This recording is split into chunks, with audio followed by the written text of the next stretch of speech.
السلام عليكم. عبد المحسن فهد باشا السعدون رئيس وزراء العراق نصب هذا التمثال للراحل عبد المحسن السعدون اللي توفى سنة 1933، لكن الإهمال مثل ما تشاهدون اللوحة التعريفية الخاصة بالنصب هي ساقطة. وبشنو موقفيها؟ تعال حيدر، موقفيها بهذا الرقم، حاطيه هنا حتى تشوفون. خليه هنا، هذا الرقم خليه هنا حتى يكون مصد، حتى ما تسقط هذه اللوحة التعريفية. اللوحة التعريفية قبل يومين شفتها ساقطة بالأرض لعبد المحسن السعدون. بغداد اليوم عاصمة الثقافة العربية أو عاصمة السياحة العربية، لكن ممثلين بغداد وتاريخ بغداد كما تشاهدون بهذه الصورة يعني مهمل.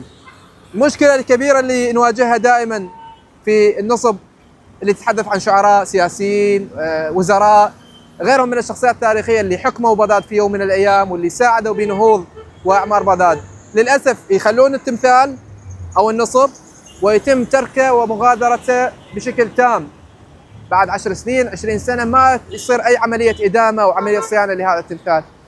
بالنتيجة أكو يوميا بشكل مباشر أشوف أشخاص جايين من خارج العراق يوقف هنا وياخذ صورة ويا تمثال عبد المحسن السعدون اللي يغيب يوم بعد يوم للأسف من خلال مثلا وضع اللافتات وغيرها، الكتابات، الشعارات عن هذا الشخصية التاريخية. بالمناسبة مو فقط هذا المكان، هذا المكان يتحدث يمكن عن عبد المحسن السعدون، لكن أماكن أخرى في بغداد لشعراء ولمثقفين أيضا ولأشخاص قدموا للعراق الكثير أيضا مهملة بشكل آخر. يجوز البعض يتحدث ما هو تم عملية البناء أهم من عملية الاهتمام بهذا النصب. إخوان، هذا النصب يتعلق بالثقافة والسياحة، وإحنا اليوم عاصمة الثقافة والسياحة العربية.